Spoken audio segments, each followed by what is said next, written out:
Hello, ladies and gentlemen, boys and girls, and also those strange people that own cats but take them for a walk on a leash like a dog. That is just so weird, and I see so much of it over here where I live. But you are all welcome today. I am alone in Finland, and this is going to be the other side of the coin from the previous video. So the last video was about Eve Frontier, and it was about what's sort of going on, what's looking at it, and essentially what it could become. However, this video is the gripe sheet. It is the bitch list, the kvitch list, and all of that jazz. It is all of the problems I have with it. Now, this isn't me shitting on the game. This is feedback. Specifically, I want this to be feedback because I know that the developers are looking at this. They've talked about the fact that they are going through a whole load of the online stuff. And my point is to sort of go through the niggles. So not the structure, not like the idea of, I dislike the idea of Bitcoin or any of those things, but like the small little things that I've genuinely noticed in the game. So some little things that are bugs, some things that are a little bit annoying, and those sort of annoyances. And for you that is watching this, if you have played this game or if you're about to play this game, put down those comments down below, because the developers are looking at these videos, they are watching this stuff, so feedback is sort of being paid attention to, which is a new and unusual thing for CCP. So it is something where if you've got an issue with it and you think it could be improved, you like the game, you might want the game to improve, then it is something where this is a good forum to put it down. And the same on anybody else's videos that are doing this. If there are other YouTubers out there where you see them talking about this, put your comments down because they are being looked at. It is definitely an important time for that. But with all that being said, I want to sort of bring attention to one particular thing, because as I was playing this the other day, there was somebody who was in the comments who you might see scroll through as I'm sort of putting different clips up. I'm not sure if you will or not, but there was one person who spent almost an entire day, at least the 8 hours that I was on, and the entire time they were talking about how much the game sucked for them. Or they were saying it just in general. I disagree with what they were saying. I'm not saying I'm a big fan of the game, but I'm disagreeing with what they were actually saying about how bad it was. But the irony that you would say that the game is awful and shouldn't exist, but you spend 8 hours playing it. It kind of shows you some of the mentality that people have when they're talking about these things.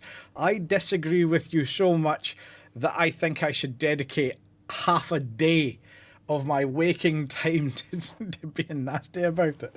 I don't understand the mentality in it. I really don't. And I thought it was really funny. But I just wanted to point that out just because it was funny. They were just sort of, they didn't like the idea of Bitcoin.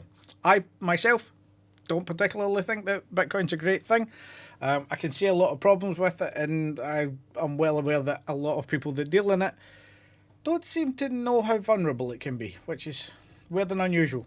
But with that being said, I do like the experimentation that comes from these types of games. I like developers that are willing to sort of put their neck out and try something new, whether that's a first-person shooter with mining elements in it, whether that is a walking simulator, a true walking simulator, be that Death Stranding or Alan Wake, where it's just a story in a game. Story in a game format and things like that.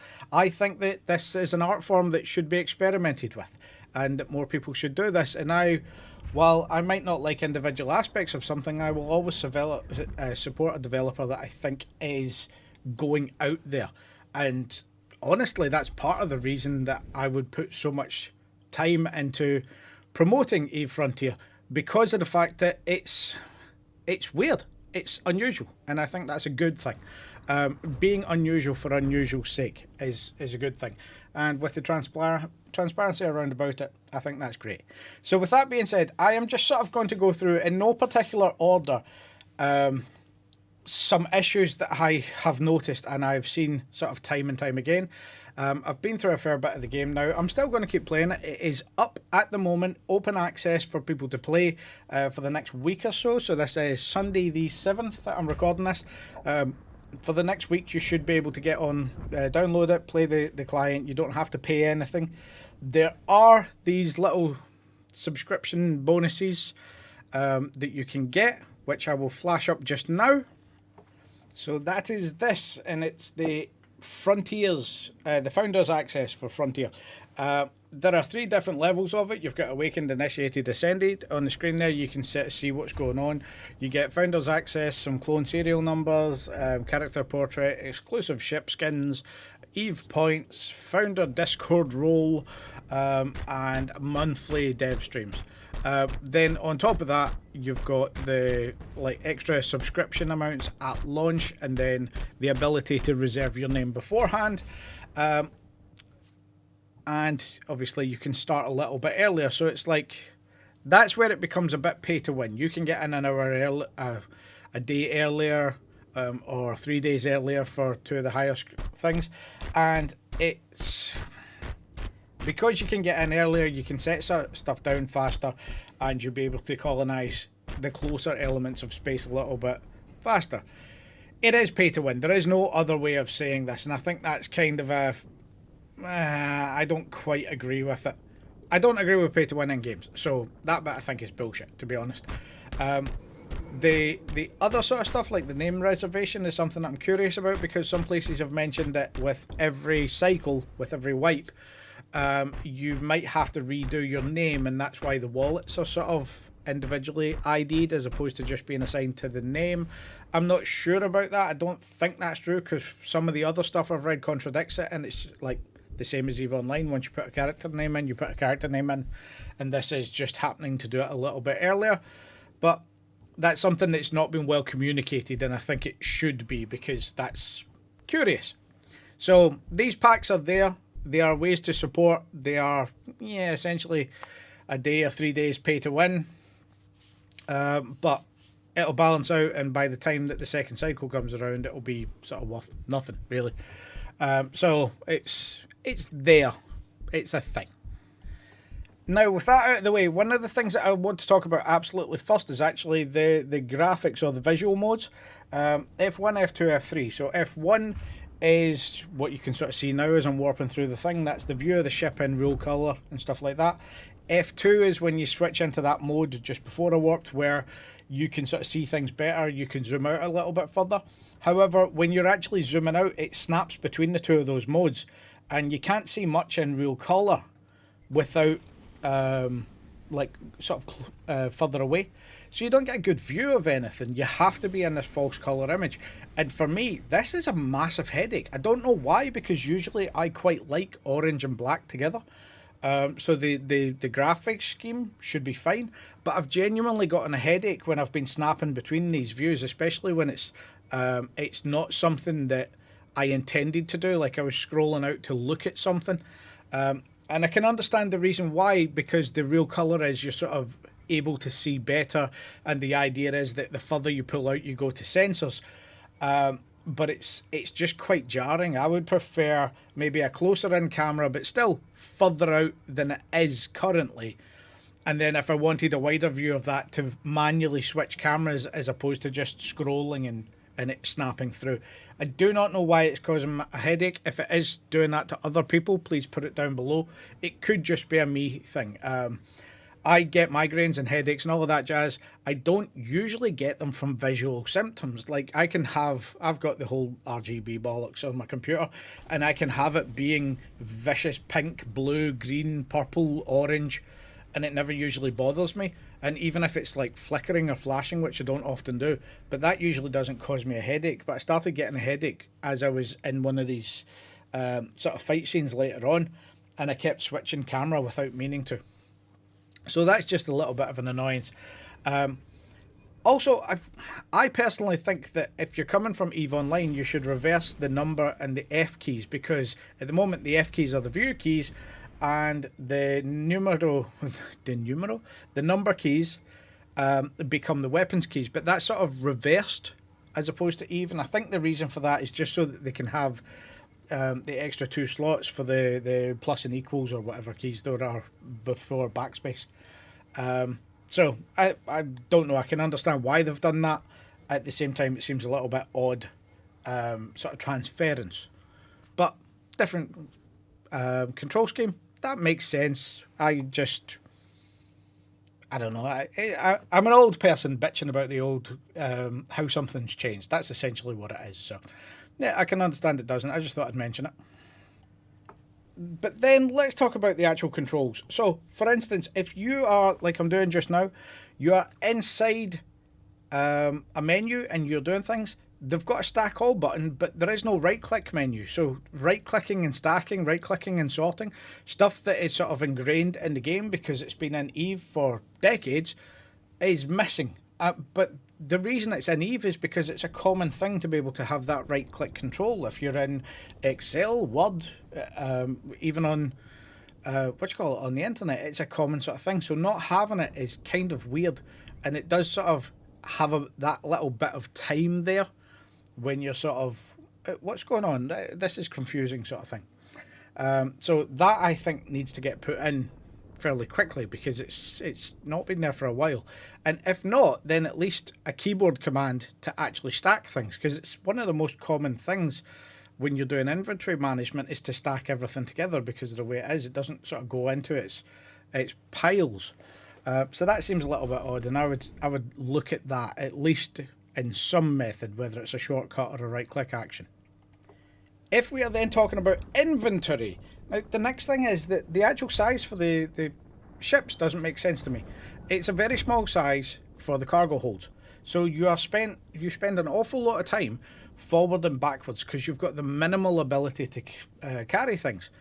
But for me, if this was a starship that was created in this fashion as a bootstrap up to building more, you would at least give it a decent sized cargo hold so it wouldn't have to go place to place, to back to place, to next place, to back to place, and sort of 16 different jumps, as opposed to let's go here, gather everything we need, go to the next place, gather everything, go to the next place, gather everything. Okay, the second ship that you're going to build is going to be for bigger bootstrapping, so you're going to have a much larger cargo hold and be a little bit slower and stuff like that. It's kind of weird that you go from one ship to another ship with roughly the same sort of cargo hold. You still can't carry much, you still have to do repeated trips. And this is where I got caught into a loop just because of the way that I think, where instead of just abandoning the stuff that I had mined, I actually went through a section of just jumping forward and backwards and transferring it between two star systems, which cost us a ton of fuel to do it. But it's that sort of I've made this so I don't want to lose it mentality, and I suffer from that an awful lot in games. But it just sort of highlights how small the cargo hold is, because my sort of thought process is you would build the stuff to allow you to get a bigger ship, and then to build the stuff to make the next outpost so you could build it and take it with you. So having a new ship that's got roughly the same size cargo hold is like sort of counterintuitive. And Eva's done this in the past where you've had like ore holds on ships, certain types of ships, so specialised holds for different things, or possibly just movable containers that you can clamp onto and move with. It's one of the things, like if you imagine a trailer that can come along with you, I think that would be a good idea in general, so that you could jump a whole load of mass to another system. You can take it with you, but you're moving a hell of a lot slower. You don't need it in combat, you don't need it for exploration, but it allows you to carry a big chunk of your base with you. I think that's a better idea, especially with an entire game mechanic that revolves around bases. If you're looking at the idea of a von Neumann probe, can't remember if I'm pronouncing that correct, but you're talking about the idea of a space probe that goes into space, that can self-replicate and can mine all of its own materials and build more copies of itself. And that, although you're not copying yourself, the other principles to a von Neumann probe are the same sort of idea of this base game. You want to harvest all your own materials, build your own stuff, move on, build bigger stuff, build better stuff, move on. And that sort of makes a lot more sense if you had the ability to just have a trailer that you could carry the bigger stuff around with you when you don't need it. So that's something that I would look at as another way of doing it, because at the moment the amount of logistics and grind that you have in the early game are, well, it's 20, like it can be sort of hours before you get your second ship, and then 20-30 hours before you can put some stuff down that you're going to need as your base necessities in some ways, depending on how much you're moving. And if you want to get out of your main systems and get further away from people so you're a little bit more isolated, that time goes up and up and up. And it is one hell of a time sink. And again, I'm somebody who plays EVE Online and who plays Rust. So I know about time sinks and I'm perfectly happy with them. And this feels like more of one. I think that needs to come away from it, because if you feel like you're putting too much time into it, that's the wrong feeling for a game. I can put days into Rust and I'm excited for it. I'm not waiting to get to the next bit, if you know what I mean. The grind is fun. It doesn't feel like grind, although it is. So that sort of feeling needs to be sort of looked at and addressed. Then, as a quick tangent, because we're on a little scene here where there's combat going on, the combat, like the targeting specifically, when you target something, you still have to then click on it to be able to shoot it. So it seems like an odd waste of something. Like, I've targeted it, and then you go to shoot a weapon and it says, but you haven't selected the target for the weapon to shoot at. Well, I'm only targeting one thing. Why the fuck do you think I'm targeting it? Obviously, I want to shoot that one thing. So that's like a little extra step in there that seems just stupid. If I've targeted something, I want to kill it. So I would have made that an automatic thing, and the fact that it's not is quite jarring, and it comes up an awful lot, I've noticed, especially when you're in a bigger fight with a lot of things around about you. You're expecting to target, kill, but it's not. It's target, okay, click to say that you want to target this one, and then shoot. And it's just a weird annoyance in the game, so I think that needs to be smoothed out. Going from targeting to heat. Heat is something that is not properly explained in the game, especially when you're looking at the game map. You look at the game map and you can jump to another place, and some places tell you about the heat. And if it's red, you can't jump to it, it generates too much heat to go through the jump. And that makes sense. And you've got then the amount of fuel to make it to that place, so you're in a combination between fuel and heat. However, sometimes it's still in the yellow, it's not in the red, but it won't let you jump there. It says there's too much heat, even though it's contradicting itself because the actual icon is showing different. And sometimes that's a case of moving further out in the system so that you're at a cooler place in the system that you're in. But in some cases, I've had it where the heat temperature is like 1 or 2, so absolute minimum, and it still will not let me to jump, and will not allow me to jump to a place. But it would allow me to jump to somewhere that is further away, which seems daft that you can get to one place but not the other when you're traveling a longer distance. So that mechanic, I think, needs just some sort of explanation behind it, something more in the game, or like tooltips or something along those lines, because it's confused me when I can't move further. And it's also particularly annoying that if you've got the fuel to get to a place, that the heat is what is stopping you, but in some cases it's not apparent. The previous time I was playing through this, I didn't understand what was going on at all, and it turns out, looking back on the footage, it was the same thing that was going on. It was because I was trying to jump to a place, but for some weird reason the heat was stopping me when it shouldn't have been, or when there was no reason why, because I was at minimum heat. It wasn't I was in a place in the system where it was too hot. And this, I sort of think, falls into the idea of the game in general. If you had the ability to resurrect somebody and throw them into a spaceship and have this consciousness flying a spaceship, you would have an instruction booklet. You would have some sort of instruction for this. There are very few things that we get these days, with the exception of games, that don't have instructions with them. So that absence is kind of weird, especially when you're like talking about this type of game where it is far more open world. And I'm not talking about a tutorial, because the EVE Online tutorial is far too long and far too boring. But just simple tooltips that might flash up if you're having problems. Maybe you're in the map and you've tried to jump to 3 separate places and it's not allowed you for heat, so it flashes up a tooltip because the game just recognises you've had 3 actions you've tried to do repeatedly that haven't worked. Let's flash up some information related to that stuff. And then maybe like another button on the screen for just the general information.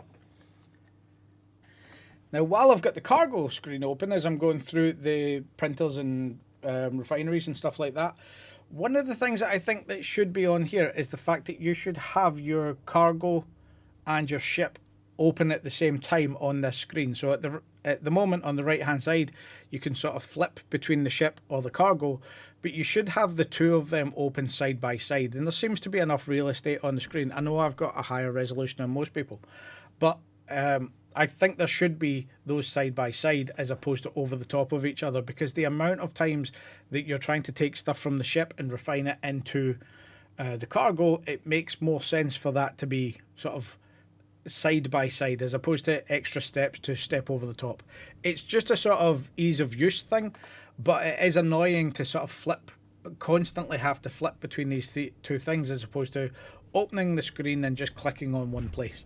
And with the title bars being that sort of small on the screen, it also gets a little bit annoying, especially for people like myself who have control issues. For those of you who don't know, I've got brain damage that sort of comes through as shaking hands and stuff like this. So having a little tiny box can be an absolute ball ache for me.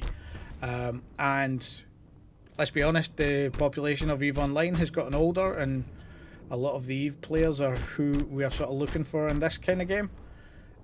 So if you're in your 50s, 60s and pushing onwards from there and you're still playing games, you might have visual or control issues that I think a little bit more accessibility is not a bad thing when it comes to this in the game.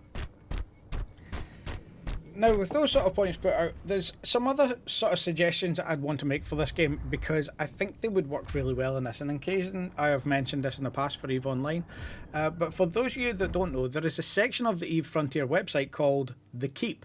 And The Keep is essentially the sort of stories and historical archives within the lore of the game. And I haven't actually seen anything mentioned in the videos that I've sort of come across now to do with EVE Frontier, and it's something that I came across just as I was looking through the website trying to figure out some of the questions I had about the game. It was actually to do with whether the names were permanent. So this pops up and I have a look at it, and there are some interesting things, but my suggestion for the game is EVE Online, EVE Frontier, as well as EVE Online, are kind of what I would call podcast games or streamer games, or YouTuber games, not streamer games. So they are games that take a long time, and to get very interesting sort of video out of them, if you are a YouTuber, you play for a long time and then condense it down. The same as with Rust videos or little compilation videos and stuff like this.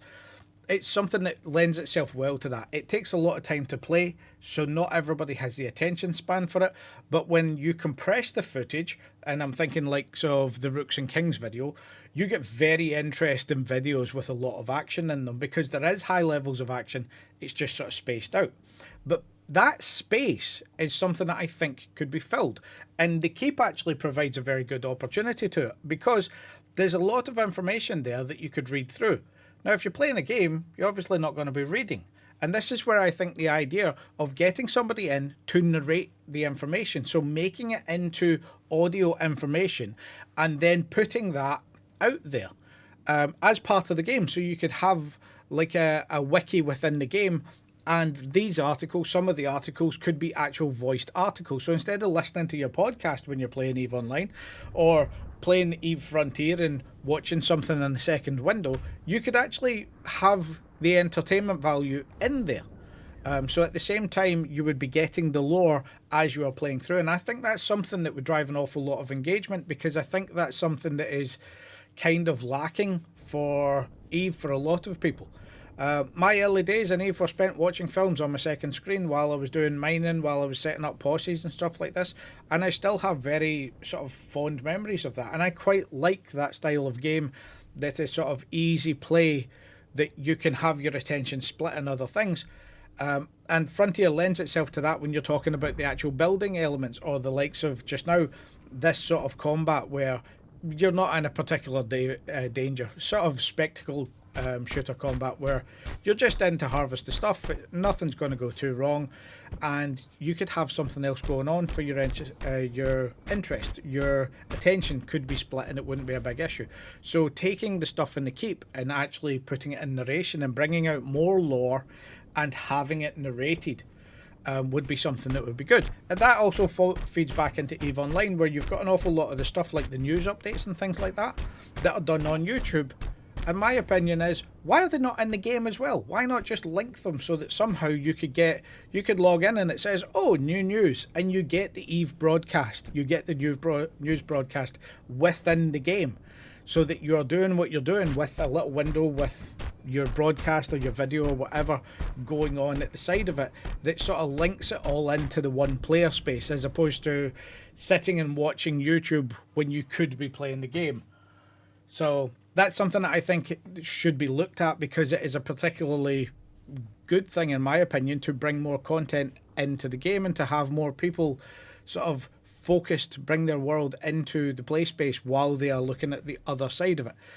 There is a sort of tendency, and EVE Frontier's already done it with Discord access, to talk about these are the other player spaces, these are the other things you could do. If you join our game, you could join our social media, you could do this, you could do that, you could do the next thing. It's like, no, well, I'm going to play the game.